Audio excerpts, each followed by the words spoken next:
തൃപ്തിയാവൂ. അതിപ്പോ തലവേദന എടുത്ത് പനിച്ചു കിടന്നാലും അമ്മ തന്നെ എണീറ്റ് വന്ന് കൊടുക്കണം. അതുകൊണ്ട് പാവന്റെ അമ്മ എത്ര വയ്യാകി ഉണ്ടെങ്കിലും പുറത്തു കാട്ടില്ല. എനിക്ക് സങ്കടായി. അച്ഛന്റെ ഒരു കാര്യത്തിൽ ഇടപെടണ്ട, അത് അമ്മയുടെ ഡിപ്പാർട്ട്മെന്റാ. ഇനി ഞാനൊരു കാര്യം പറഞ്ഞ സതീശേട്ടനൊന്നും തോന്നരുത്. പറയ്.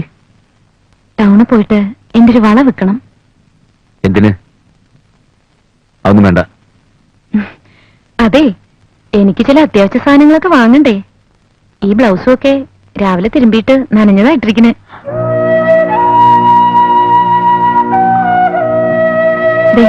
ഞാൻ പറഞ്ഞു വിഷമിക്കരുതെന്ന്. ഈ വളയും സ്വർണ്ണമൊക്കെ ഇട്ട് ഞാൻ ആരെ കാണിക്കാനാ?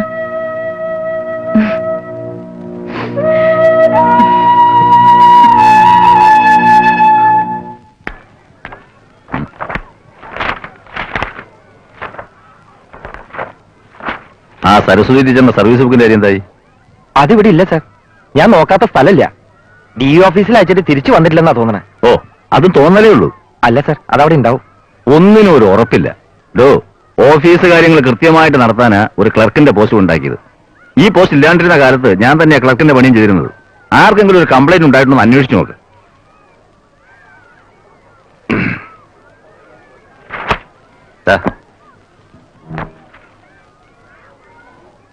സാർ, സാറിന്റെ പെൻഷന്റെ പേപ്പേഴ്സ് അയക്കണ്ടേ?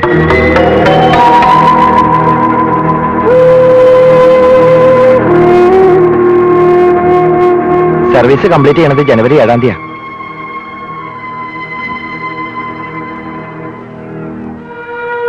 പെൻഷൻ കമ്പ്ലീറ്റ് ചെയ്യുന്നുണ്ടോ സാർ? ആലോചിച്ചിട്ട് പറയാം.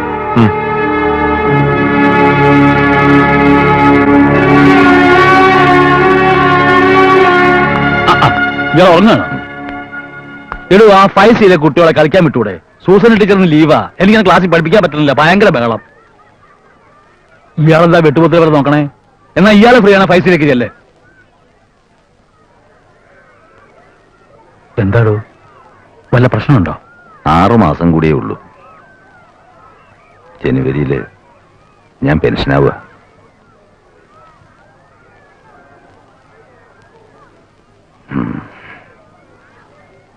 പ്രശ്നങ്ങള് അത് കഴിഞ്ഞാലാടും ആരംഭിക്കുക.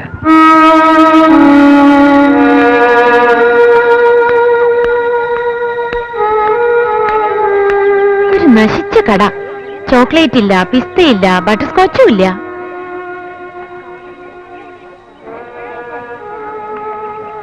എനിക്ക് എന്തൊരു കൊതിയാന്നോ ഐസ്ക്രീം. വേണമെങ്കിൽ ഒറ്റ ഇരിപ്പിന് 10 കപ്പ് കഴിക്കാം. ഹലോ, എന്താ ആലോചിക്കണേ? അത് അലിയിച്ച് കളയാണ്ട് കഴിക്കുന്നേ. എന്തോ നിനക്കെന്നോട് എന്താ തോന്നുന്നത്? സഹതാപോ അതോ പുച്ഛോ? എനിക്കെന്നോട് പുച്ഛം തോന്നുന്നു. നാടിനും ഗുണമില്ല, വീടിനും ഗുണമില്ല. ഇപ്പതാ നിന്റെ ജീവിതവും നാശാക്കി. സതീശേട്ടാ, മേൽ എന്നോട് ഇങ്ങനെ സംസാരിക്കരുത്. ഞാനില്ല.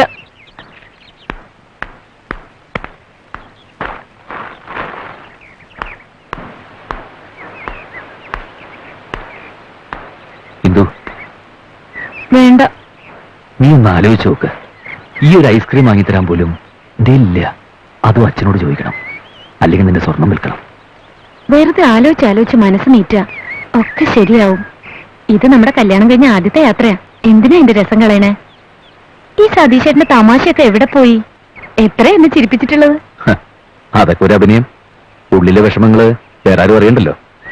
ഇപ്പൊ അതിനും പറ്റാണ്ടായി. ഇപ്പൊ എന്റെ മനസ്സിൽ തോന്നുന്ന തമാശ ഞാൻ പറയട്ടെ. എന്താ പറയും? ഈ ഭൂമി അങ്ങോട്ട് പെട്ടെന്ന് കുലിഞ്ഞ, എന്നിട്ട് ആ ഡാമൊക്കെ പൊട്ടിത്തകർന്ന് ഒരു പെരുവെള്ളപ്പാച്ചില് നമ്മൾ രണ്ടാളും അങ്ങോട്ട് ഒഴുകി പോവുക. നല്ല തമാശ. ഈ സതീശേട്ടൻ എന്താ?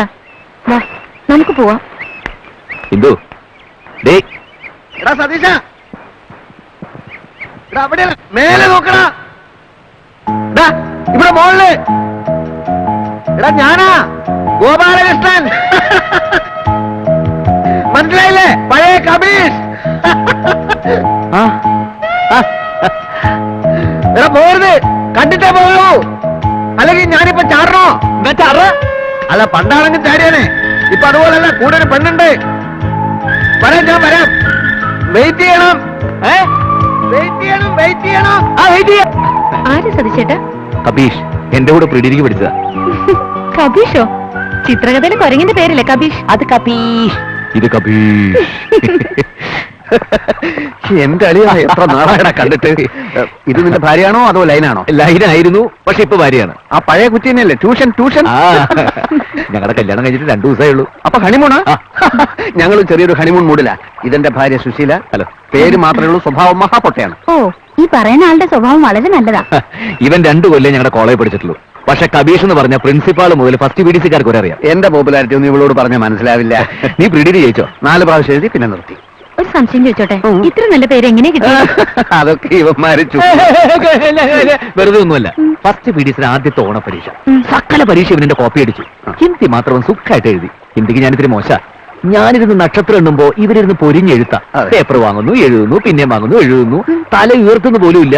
ഇരുന്ന് എഴുത്തോടെ എഴുത്ത്. അവസാനം ആൻസർ പേപ്പർ വന്നപ്പോ മാർക്ക് എത്രയാ? 0. ഇത്ര നന്നായിട്ട് എഴുതിട്ടോ? എഴുതിയതെന്താ? കഭി കഭി മേരെ ദിൽ മേ, ആ പാട്ടില്ലേ, അതാ എഴുതി വെച്ചത്. അത് 48 പ്രാവശ്യം എഴുതി വെച്ചു. അന്ന് വീണ പേരാണ് കഭി കഭി. പിന്നെ അതൊന്ന് പരിഷ്കരിച്ച് കഭീഷായി. അത്ര തമാശ ഒന്നുമില്ല. അപ്പൊ എന്താ നിങ്ങളുടെ പരിപാടി? ഏയ് ഒന്നുമില്ല, ഞങ്ങള് ചെറിയൊരു ഷോപ്പിങ്ങിന് ഇറങ്ങിയതാ. സന്ധ്യയ്ക്ക് മുമ്പ് വീട്ടിലെത്തണം. അതെന്ത് പോക്കാ?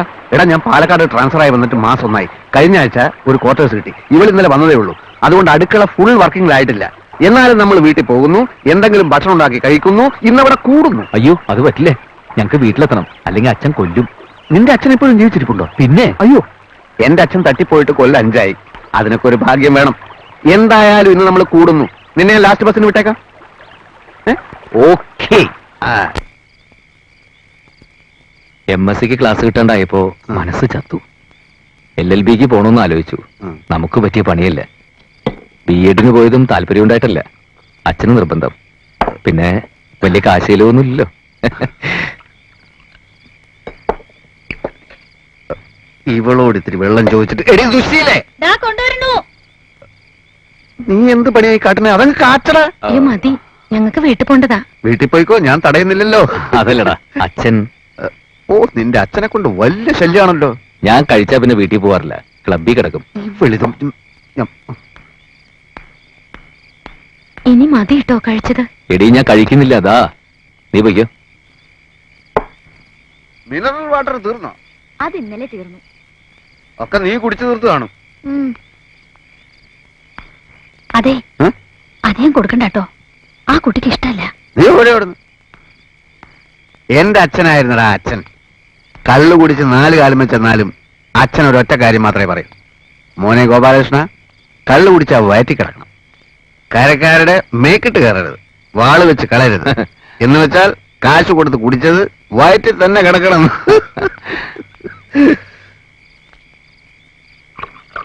നല്ലവനായിരുന്നടാ എന്റെ അച്ഛൻ. വെള്ളം കുടിച്ചു കുടിച്ചാ ചത്തെ. ലിവറില്ല. സെയിൽ ടാക്സിലായിരുന്നത് കൊണ്ട് ഇഷ്ടം പോലെ കിട്ടും. 14 ദിവസം കിടന്ന കിടപ്പില്. തീട്ടോ മൂത്രമൊക്കെ ഞാനാ എടുത്തേ. മരിക്കാൻ നേരത്ത് എന്റെ മുഖത്തേക്ക് ഒരു നോട്ടം നോക്കിയിടാ. അത്ര സ്നേഹത്തോടെ ആരും എന്നെ നോക്കിയിട്ടില്ല.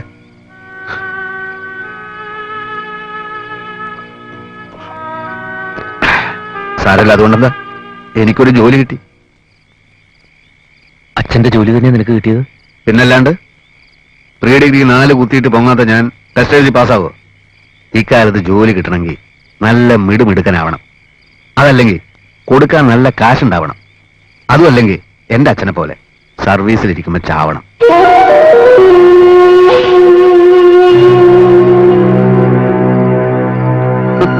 എന്ന് വെച്ച് അച്ഛൻ മോനെ കൊല്ലാൻ പറ്റൂ?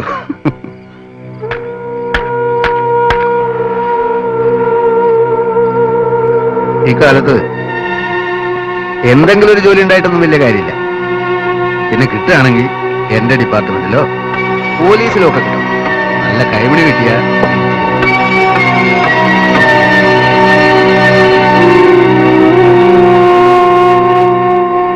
സതീശേട്ടാ,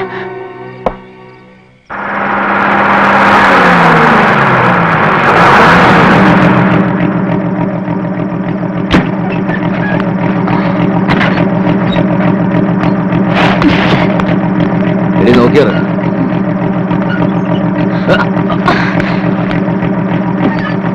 ரொம்ப உபகாரம் அண்ணாச்சி.